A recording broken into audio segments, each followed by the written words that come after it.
여러분, 정말 칠흑 같은 어둠 속에서 피어나는 한 줄기 빛과 같은 이야기가 있습니다. 바로 룻기 이야기인데요. 이 짧은 책이요, 정말 인간이 겪을 수 있는 가장 깊은 고통과 상실 있잖아요. 그 속에서 하나님의 그 신실하신 사랑, 바로 헤세드, 가 어떻게 일하는지를 보여주는 진짜 놀라운 구원의 드라마거든요. 오늘 저랑 같이 이 이야기 속으로 한번 푹 빠져보시죠. 자, 본격적으로 시작하기 전에 우리 한번 생각해 볼까요? 혹시 살면서 이제 다 끝났다. 이런 순간 없으셨어요? 모든 걸 다 잃어버린 것 같고 정말 아무 희망도 없다고 느꼈던 바로 그때 말이에요. 그때 하나님은 어디에 계셨을까요? 오늘 우리가 나눌 룻기 이야기가요. 바로 이 질문에 아주 깊은 울림을 주는 대답이 될 거라고 저는 확신합니다. 자, 그럼 이야기 속으로 한번 들어가 볼까요? 룻기의 배경은요, 사사시대예요. 아시죠? 자기 소견에 옳은 대로 행하던, 정말 영적으로나 사회적으로나 엄청나게 혼란스럽고 암울했던 시기? 그러니까 이야기의 출발점부터가 그냥 위기, 그 자체였던 거죠. 생각해 보세요. 이름의 뜻이 떡집인 베들레헴에 빵이 하나도 없는 끔찍한 흉년이 닥친 거예요. 그래서 나오미의 가족이 살 길을 찾아서 저기 이방 땅 모압으로 떠나게 됩니다. 근데 거기서 그들을 기다린 건 희망이 아니었어요. 10년이 흐르는 동안 남편이 죽고 이어서 두 아들까지 모두 세상을 떠나버립니다. 결국 나오미에게 남은 건 누구죠? 이방인 며느리 둘. 이게 전부였어요. 그야말로 완벽한 절망이죠. 그렇게 모든 걸 잃고 텅 빈 채로 고향에 돌아온 나오미가 뭐라고 하는지 아세요? 자기 이름이 기쁨이라는 뜻의 나오미잖아요. 근데 이제 더 이상 날 나오미라 부르지 마세요 라고 해요. 대신 괴로움이라는 뜻의 마라라고 불러달라고 합니다. 여기 이 구절처럼요. 내가 풍족하게 나갔는데 여호와께서 나를 텅 비게 해서 돌아오게 하셨다. 하나님이 자기를 치셨고 모든 걸 빼앗아 가셨다고 느낀 거죠. 바로 이 지점, 이 완전한 절망이 룻기 이야기의 시작입니다. 그런데 말이죠. 바로 이 절망, 이 잿더미 속에서 정말 위대한 반전이 시작됩니다. 그리고 그 이야기의 중심에 바로 헤세드라는 정말 놀라운 단어가 있어요. 이건 뭐냐면요. 그냥 사랑이 아니에요. 언약에 기초한 절대로 변하지 않는 하나님의 사랑과 인자하심, 바로 그겁니다. 나오미가 이제 남은 두 며느리한테 말해요. 너희는 각자 고향으로 돌아가라. 사실 이게 인간적으로 보면 너무 당연하고 합리적인 말이잖아요. 그래서 며느리 오르바는 울면서 시어머니한테 입 맞추고 자기 백성이랑 신에게로 돌아가요. 근데 룻은 달랐어요. 성경을 보면 그녀가 시어머니를 붙쫓았다고 표현하거든요. 이게 그냥 따라갔다가 아니라 꽉 달라붙어서 떨어지지 않았다. 이런 의미예요. 그리고 룻이 이런 고백을 하죠. 이 고백은 정말 대단하지 않나요? 이건 그냥 시어머니에 대한 인간적인 의리, 그런 차원이 아니에요. 자기의 과거, 자기 민족, 심지어 자기가 섬기던 신까지 다 버리고 이제부터 어머니의 하나님, 그 이스라엘의 하나님이 바로 나의 하나님입니다. 라고 선포하는 거예요. 이건 엄청난 신앙 고백입니다. 룻은요, 나오미를 통해서 하나님의 그 헤세드를 본 거고 그걸 붙잡은 거죠. 바로 이 결단 하나가 모든 걸 바꾸기 시작합니다. 자, 이제 이야기는 다시 베들레헴으로 돌아왔습니다. 여기서부터가 정말 재밌어져요. 우리 눈에는 그냥 우연처럼 보이는 일들이 막 일어나거든요. 근데 그 속에 아주 치밀하게 움직이는 하나님의 보이지 않는 손길, 바로 그분의 섭리를 우리가 발견하게 될 겁니다. 바로 이 구절이에요. 룻기 전체의 분위기를 확 바꾸는 한 문장.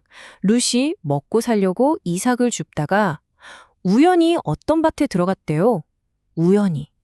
근데 세상에 그 밭이 하필이면 누구 밭이었냐? 나오미의 아주 유력한 친족인 보아스의 밭이었던 거예요. 성경이 우연이라는 말을 썼지만 사실은 뭘 말하고 싶은 걸까요? 그렇죠. 이건 그냥 우연이 아니다. 하나님의 완벽한 계획이고 인도하심이었다. 이건 보여주는 거죠.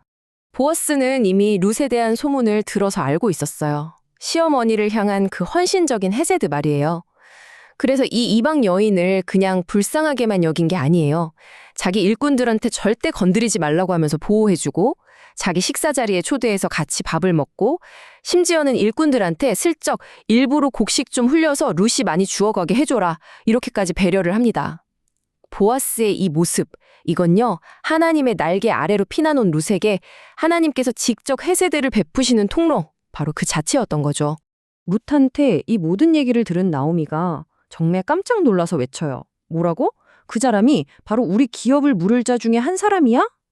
와, 캄캄하기만 했던 나오미의 인생에 드디어 희망의 빛 한 줄기가 쫙 비치는 순간입니다. 근데 기업 물을 자?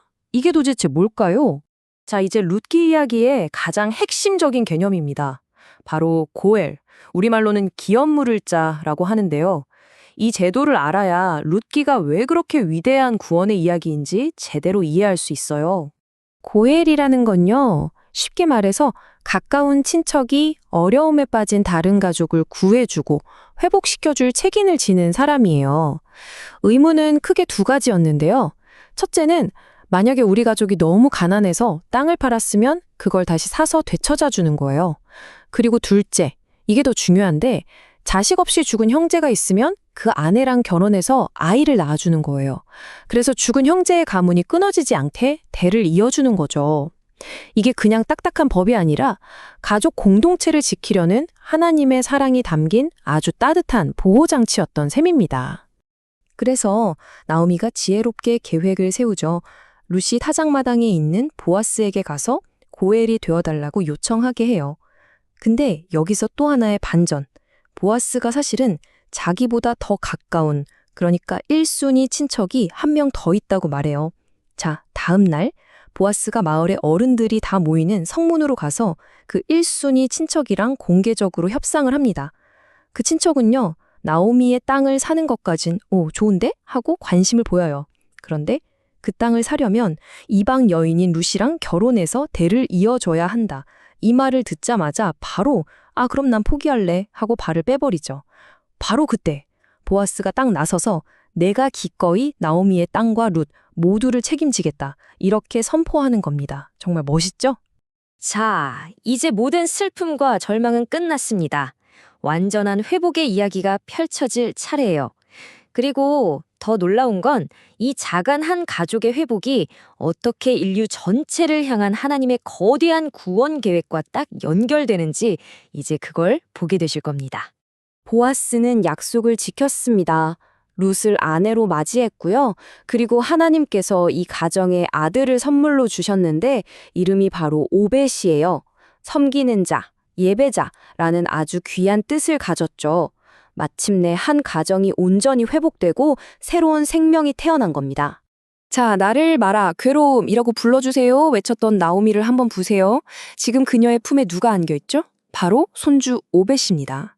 텅 비었던 그 품이 이제 가득 채워진 거예요.